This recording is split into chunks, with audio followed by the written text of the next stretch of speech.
Really interesting fight at featherweight, and this is going to be one where it's sink or swim, so to speak, between Darren the Damage Elkins. You can see it on his chest, but also next to his name, taking on Nate the Train Landwehr. Matt, I was really excited for Nate Landwehr's UFC debut when he was taking on Herbert Burns. That was one of those ones where Landwehr's had a lot more experience over with M1 Global, former champ over there. I mean, he was fighting in the mountains, the Battle of the Mountains cards. Go watch those. Pretty cool.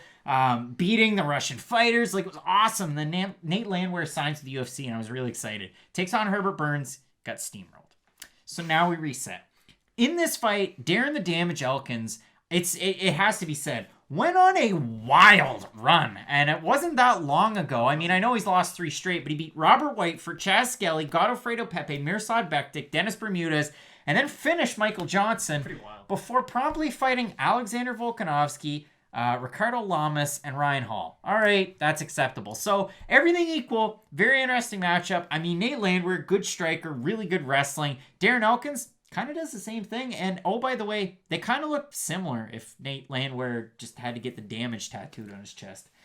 Other than that odd point at the end, I do agree with a lot of what Craig said. They do have very similar styles. It's just really weird that you have a guy losing his UFC debut, and then you give him to a guy who's had more UFC fights than he has total fights. It's just a really odd thing to happen. Especially, Nate Landwehr got knocked out by a really good grappler in his last fight. And yes, Herbert hits quite hard for a grappler. It's just, if you lose really badly, why would you make a guy fight a guy who's much better than the first guy he fought? And I understand Darren Elkins on a little bit of a downturn in his career, but you got to look at the guys who he's lost to. Like you said, Ricardo Lamas, I know he's a little bit older, but he's still a really good martial artist. Alexander Volkanovski, the champion, and Ryan Hall, a guy who only throws spinning back kicks and heel hooks, which is pretty neat.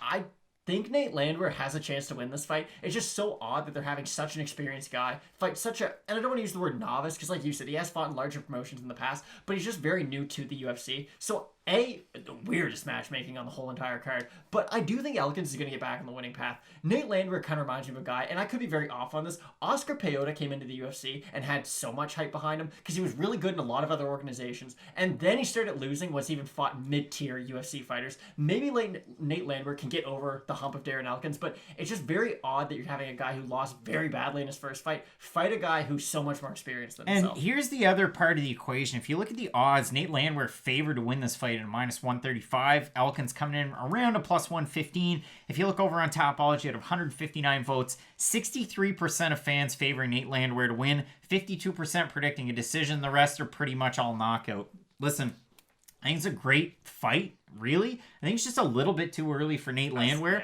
But I'm going to say this.